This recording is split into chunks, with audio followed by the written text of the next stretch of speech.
এ আমার যুবক বাবারা, মুরব্বী বাবারা, পর্দালা মা বোনেরা, আজকে মাওলার প্রেম, নবীর প্রেম তোমার মধ্যে আমার মধ্যে নাই। অথচ আফরা রাদিয়াল্লাহু তাআলা আনহা তার দুইটা ছোট ছোট বাচ্চাকে নবী আলাইহিস সালাতু ওয়াস সালামের কাছে নিয়ে আসছে, ইয়া নবী আল্লাহ, যুদ্ধে নিয়ে যান, জিহাদে নিয়ে যান।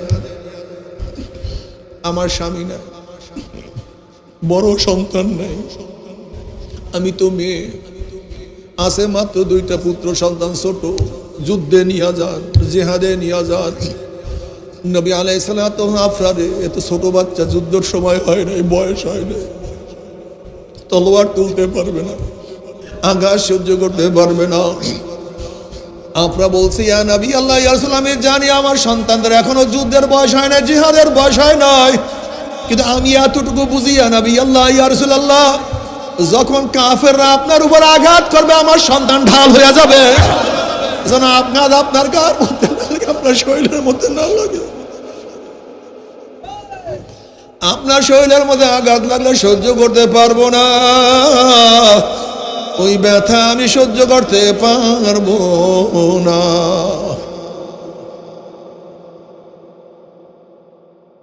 নবী আলাইহিস সালাতু ওয়াস সালাম আফরারে, এই দুই সন্তানের মধ্যে যে একটু বড় আমি তাকে নেব, কিন্তু যে ছোট আমি তাকে নেব না। এবার ছোট ভাই বড় ভাইকে বলছে, ভাইয়া যদি তুই আমার পাশে দাঁড়াও, আমাকে ছোট দেখাইবে, তুই তো কবুল হয়ে যাবি, জিহাদে যাবি, আমি যাইতে পারবো না। যখন পাশে পাশে দাঁড়াবো, তুমি একটু নিচু হইয়া দাঁড়াবা, আর আমি আঙ্গুল বেয়ে দাঁড়াবো। নবী আলাইহিস সালাতু ওয়াস সালাম উভয়কে সমান দেখেন। নবী আলাইহিস সালাতু ওয়াস সালাম তাদের পরামর্শ দেখেন আর মিসকি মিসকি হাসেন, আল্লাহ, তোমার বান্দাদেরকে তুমি কিভাবে তৈরি করছো রে বাবু। এবার নবী আলাইহিস সালাতু ওয়াস সালাম দেখলেন উভয় একই অবস্থা, উভয় দেখতে সমান দেখায়। নবী সব বুঝতে পারছেন, কিন্তু আগ্রহ থেকে আবারও বললেন, না, তোমাদের মধ্যে যার শক্তি বেশি আমি তাকে নেব, যার শক্তি কম আমি তাকে নেব না। এবার ছোট ভাই ডাক দিয়ে বলে, ভাইয়া রে, যদি তুই বারবার আমাকে পরাজিত করো আমি মাহরুম হয়ে যাব, আমি যুদ্ধের ময়দানে যেতে পারবো না। ভাইয়া একটা কাজ কর, আমি একবার তোকে পরাজিত করব, তুই একবার আমাকে পরাজিত করবি। উভয় যখন সমান হয়ে যাব, আমার নবী দুইজনের পক্ষে ফয়সালা দিয়ে দেবে।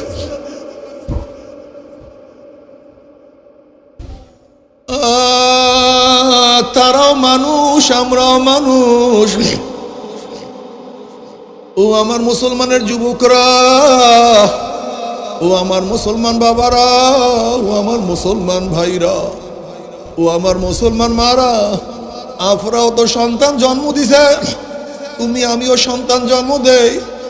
আফরা সন্তানেরা যুদ্ধে যাওয়ার জন্য প্রতিযোগিতা করে, আর তুমি আর তোমার আমার সন্তান গাঁজা খাওয়ার জন্য মারা যায়। আপনার সন্তান আমার নবীর প্রেমে মরার জন্য তৈয়ার, আর তোমার আমার সন্তান মদ খাওয়ার জন্য পাগল। আপনার সন্তান আমার নবীর প্রেমে ঘরে থাকতে পারে না, আর তোমার আমার সন্তান আমার নবীর বিরুদ্ধে স্লোগান দেয়, আফসোস।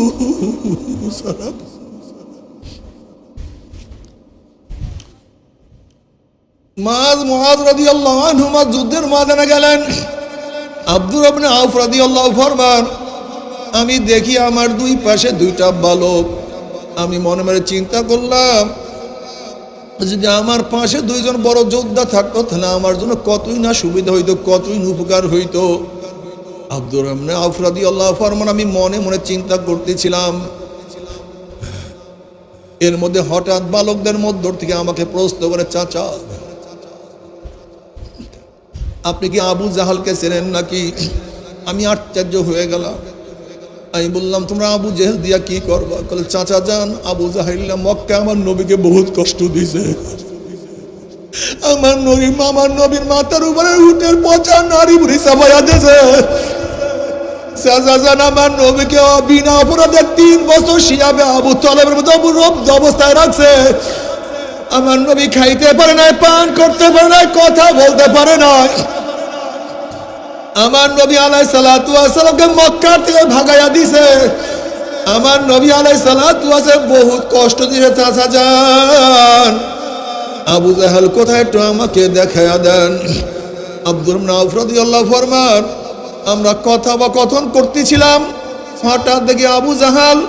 অমনি আমি বর্ষদারকে বললাম ওই যে দেখো উঁচা ঘোড়ায় লম্বা মাথা, ওই পাগড়ি পরা ওইটাই আবু জাহাল। আব্দুর রহমান রাদিয়াল্লাহু ফরমান আমি দেখাবার সাথে সাথে দেখলাম আমার দুই পাশ থেকে বাজ পাখির মতো দুইটা সন্তান কি আবু জাহালের উপর আক্রমণ করছে। একজনে ঘোড়ার পার উপর আঘাত করছে, একজন আবু জাহালের উপর আঘাত করছে। আবু জাহাল তাদের উপর আঘাত করছে।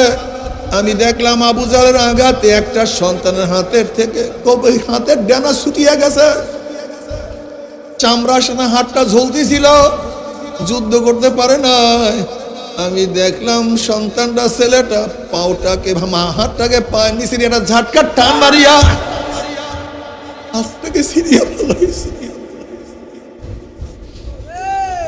ও মুসলমানের সন্তানেরা, গাঁজা খাও, ইয়াবা খাও, মদ খাও,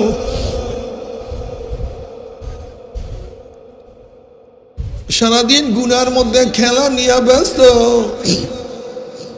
সারাদিন আড্ডা, সারাদিন আড্ডা, কিন্তু আমার মাওলার ইবাদত করো না, মাওলার দিকে চলো না, আমার নবীকে মোহাব্বত করো না।